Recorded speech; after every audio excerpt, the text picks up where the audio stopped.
Hello, everyone. My name is Storm Eagle, or that's my gamer's name. Today we're going to be going for my part 3 of Lifted Dreams, a visual novel that I've actually gotten into a little bit. By the way, if you like my videos, hit the like button down below and leave a comment if you can. I'm going to be trying to get at least I'm hoping to get more people to like my videos and all that. I'm trying to get out of my shell. Um, so, as it is, if you like my videos and you want to keep updated, hit the subscribe button down below and then keep notified. I'm going to be trying to do a video every day, but it's not going to turn out like that. If you hear the semi trucks in the background, I'm sorry. It's just how it is. I don't have any, as you call it, soundproofed rooms, so I don't have the luxury of that. But, so today, Lifted Dreams, we're going to I can't speak. We're going to continue from where we left off last time. If you guys don't know how that is, go to my recent videos and check them out, please. So I want to say that I really care. Damn it, I hate these ads. But it has to be done, so if they pop up, I'm sorry. It's just how I make some of my money. But not from you guys, of course. Not from you guys saying them. It's just for me doing it with other apps of mine. So getting down to business, let's get this started. I never considered asking her because there's only ever been one thing that she has been so passionate about. Oh, by the way, last time we found out, and spoiler alert, if you guys haven't seen the videos, please go back to the last video and watch it. But our childhood friend, Faye-chan. So Faye-chan, it seems like she became a yandai. But it's just how it is. I really get creeped out by them, but let's just say that she said dreams aren't worth living. Well, I gotta totally disagree with her. She wants to become an author. In fact, it's almost like she's destined to. She's always writing and has been for so many years, it's doubtful anyone could doubt her ability. Has she given up on her dream? Is that the reason why she became like this? She immersed herself in writing for so many years. Can she really give it up just like that? Or maybe something happened. I really don't know what to think. I thought I understood her very well, but maybe Faye and I aren't that close after all. That thought stings my heart. I close my eyes, hoping the anxiety will fade away. I see darkness. Vast, infinite black stretching out as far as the eye can see. I feel like I'm running away from something or someone. Oh, from someone or something. I want to shout, but no sound comes out of my mouth. I run for a long time, but there's no finish line, no end. I feel like I'm drowning in an abyss. Darkness develops me as I try to struggle, but in the end, it hurts. It's suffocating. I continue pointlessly swinging my limbs around. I reach out my hand, hoping that I can grab onto something or someone. I swing it desperately, but nothing else exists in this pit. Soon it dawns on me, there is nothing to grab.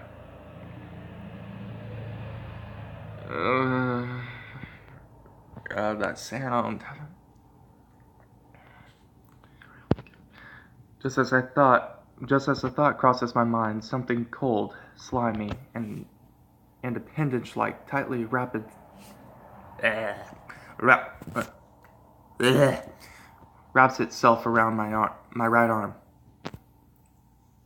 It feels so disgusting that it instantly makes me try to break free from its grip, but it's impossible. It reaches my chest and pierces through it. Instead of feeling pain, I feel hollow. I feel as empty as moonless night. It's as if I've cried my heart out to a breaking point. I am no longer capable of feeling anything. I succumb to my torment. I feel like there's a part to save here. Guys, I am tired and all that, so, by the way, I was up till around, I was up all night till around 8 a.m., and I only got an hour or two of sleep. Yeah, about an hour to two, so. If I seem tired and I seem slow when I'm speaking, I'm tired. Okay. I succumb to the torment. In the darkness, I close my eyes. But it never becomes darker. Oh wait, I didn't need to do that. The blaring sound of my cell phone going off wakes me up from my depressing nightmare. I shrug it off and I feel thankful to the caller for interrupting it. Before I stand up to answer the phone, I glance at my wall clock and I see that it's already past 9 a.m.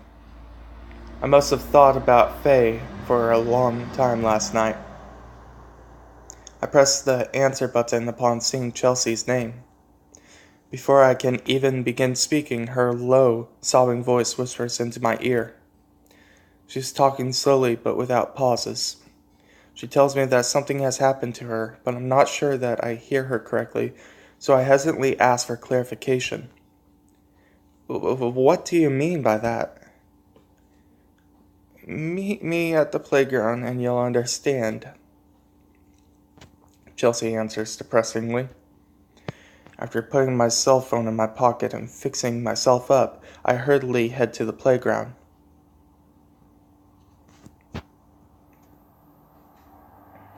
As I approach my destination, I see her standing in her usual singing position. But this time, her head is hung low, as if something heavy is sitting atop of it. I approach her and she turns around as soon as she hears my footsteps. Chelsea, what's happened? I worriedly ask. Instead of answering me, she slowly walks up to me, positions her sweaty face and teary eyes closer to me. She then nervously places her shaking hands near her chest. I gulp as I anticipate what she might be about to do. Slowly, as if something delicate is about to come flying from her mouth, she opens it.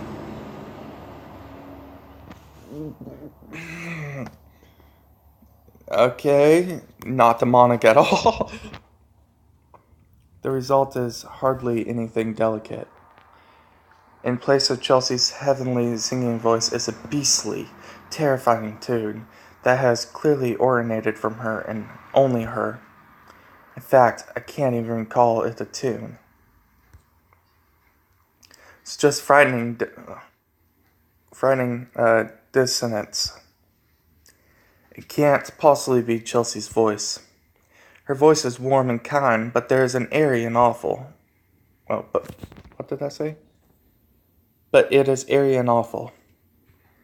It sounds like her mouth is reverberating the noise of a frightening world filled with eldritch creatures that only do gruesome things. I'm going to save right now. My jaw drops as I realize this is not just another nightmare. I take a step back as my body starts to shake instinctively. I can't say nor ask anything. I feel as if I'm going to be sick. Bothered by the silence, Chelsea speaks with sad, teary eyes. Though it's obvious and rather heartbreaking, it feels even more painful coming from her. I can't sing anymore.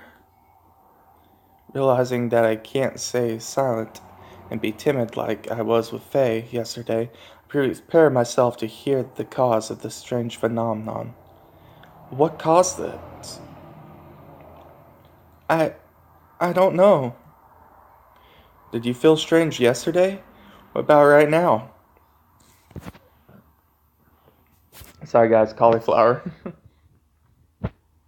By the way, if you guys haven't seen my first video, cauliflower is my favorite vegetable, and it gives me hiccups sometimes, and I burp sometimes from it, so I'm sorry.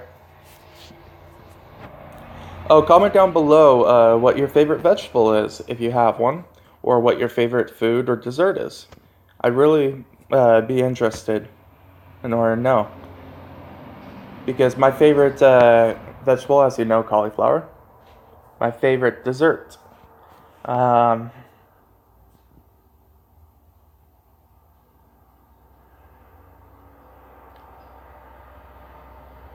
Sweet pond rice. Sorry, but yeah, you can technically call it a real dish, like a side dish, and not a dessert. But to me, it's really good dessert. And then my favorite food. Okay.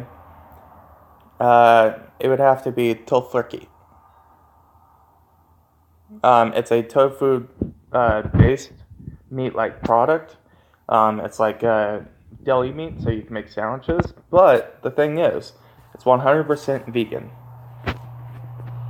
or vegetarian, which I'm vegetarian, so it's pretty good. It's made out of tofu, and actually, it's really good in my opinion. If not that, it would be a chef's salad. Favorite soda? I'd have to say Pepsi. I'm not sure, but I was really bothered by what Faye told us yesterday. She couldn't possibly have done anything to do with this. Right? Indeed, Faye made us feel troubled yesterday, but that's not enough of a reason to accuse her of anything. We're not kids anymore. We don't believe in paranormal activity. Let's not jump to conclusions. Did something happen to your throat last night?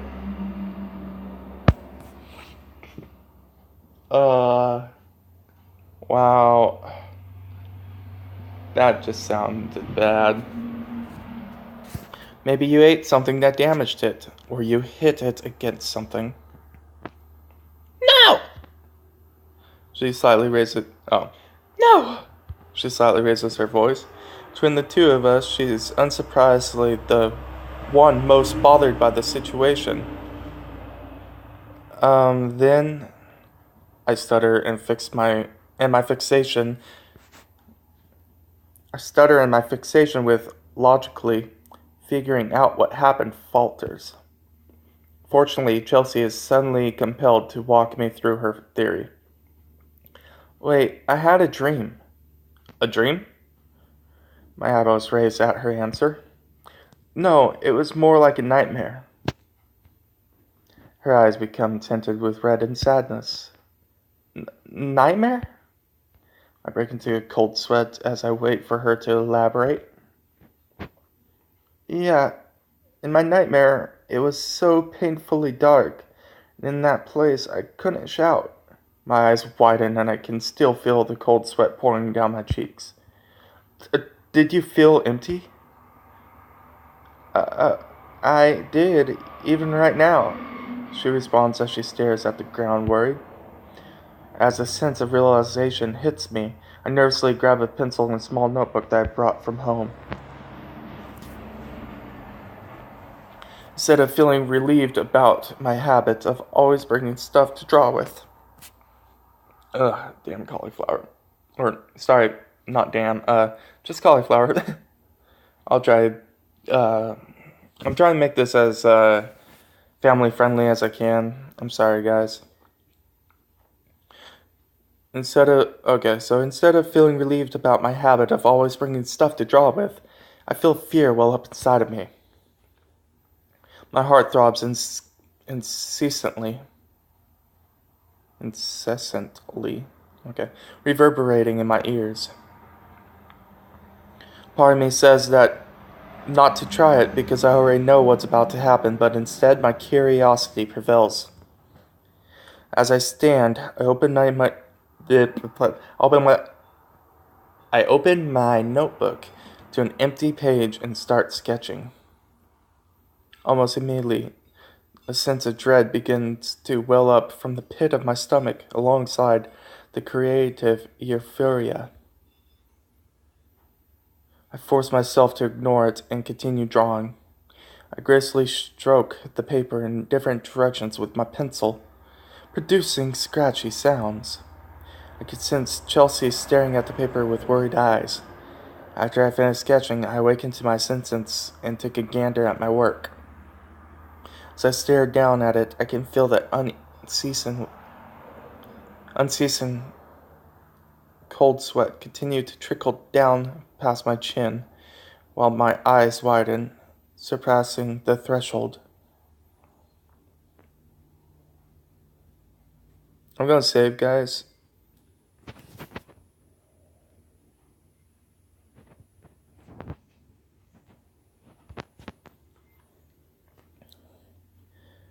Something sharper than a knife pierces my soul. I can't believe my eyes. Oh! Oh. Okay, that kind of scared me.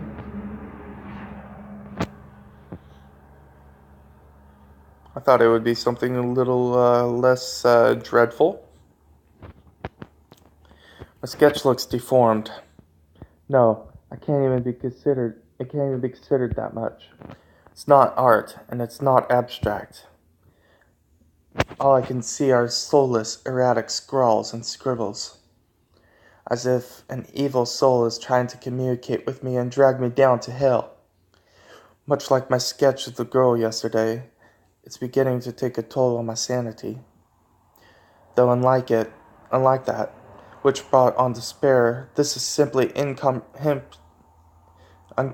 incomprehensible in every conceivable level. I can't speak, guys. My arms become loose, and I weakly drop the pencil notebook. Now I can understand how Chelsea is feeling, but I can't do anything about it. This helplessness is, unfortunately, natural. How could I take action if I don't know what's caused the problem? We're staring towards nothing, trying to take in the pain we feel from the depressing phenomenon. Tears start to gather in my eyes. As I continue to be oblivious to my surroundings, I hear Chelsea scream. Ah! Wait.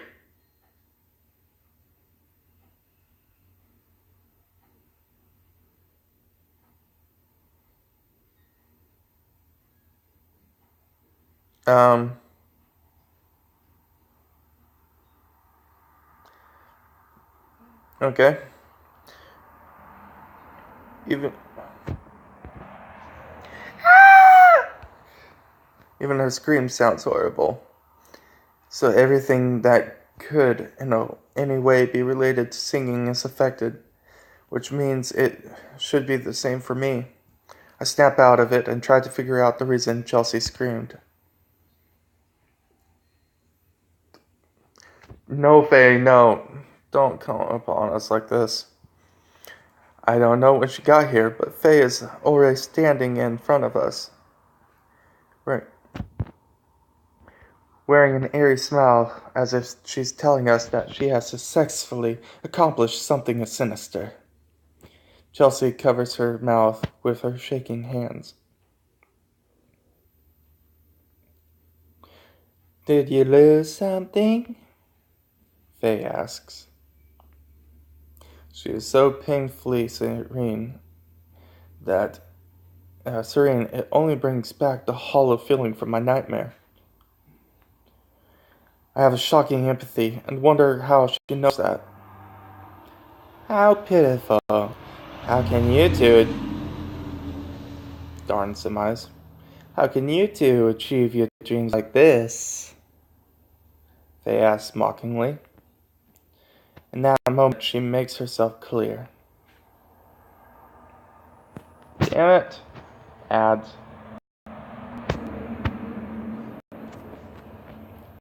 In that moment, she makes herself clear. It's definitely Faye's fault. I don't know how it's possible, but I know that I'm not being unreasonable in my assumption. If it's Faye, she can do it. She has always been knowledgeable about crazy stuff. I've read stories written by her that are far beyond my comprehension. She's written psychological and occult-related stuff that required thorough research and devotion. Why did you do this? Why, you say? Knowing that she won't give us an explanation, I change it to a yes or no question. Have you also lost something? She twitches and falls silent, almost as she's hiding something. Then she continues. Let's see where your blind dreams will take you now. Though, I can easily imagine that you two chasing something that won't come true.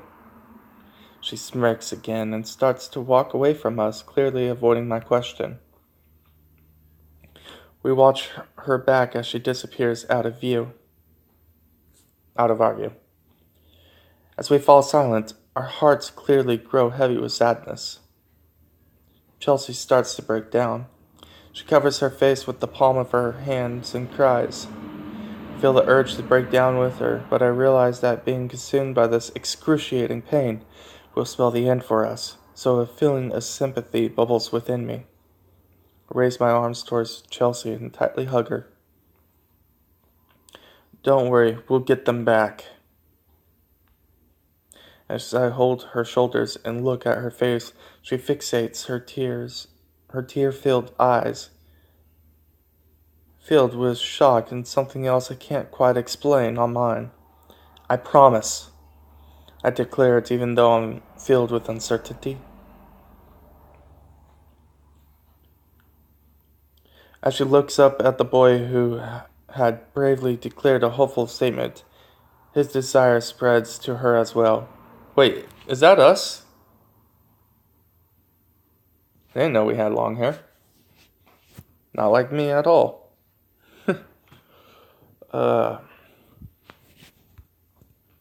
She feels her cheeks flush bright red as the boy stares deeply and unwaveringly into her painful expression. She feels embarrassed and starts to avert her gaze.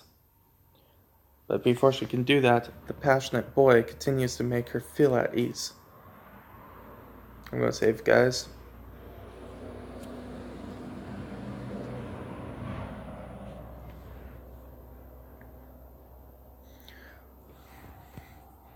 We're gonna take them back, so don't lose hope. After the boy's second declaration, he gently pulls her arms away from her sides and urges her to go home. Chelsea stands firmly but dazed by what had just occurred. She watches his back until he is nothing more than a dot in the distance. But before he completely leaves her sight, as he crosses over into their neighborhood, his figure charms her.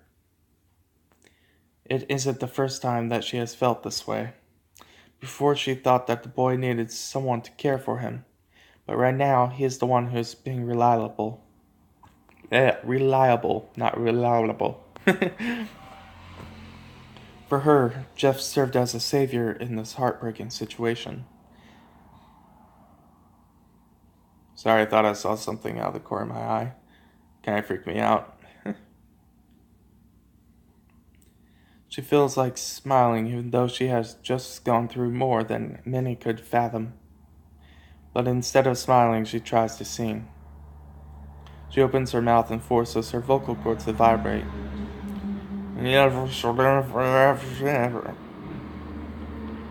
She covers her lips with her palms of her hands. She feels relieved as she realizes that a little bit of her voice has returned. But why?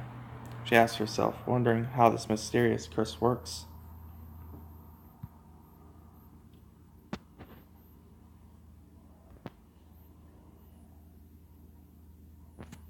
And I'm going to leave that there for today. I'm going to try to put a video later on. If you guys liked my narration, like I said before, if you like my videos, if you like my narrations, uh, hit the like button down below. If you have any comments about how I am, please let me know. Give me feedback about how I narrate, because I want to try and improve myself, and I can't do that without you guys. Um, yeah, I'm starting to feel more confident about how I'm reading. Like you can see in my previous videos, I wasn't really that confident. But if you like my videos and you like how I am and you want to be updated on more, hit the subscribe button down below, please. Okay, thank you. Hope you all have a good day.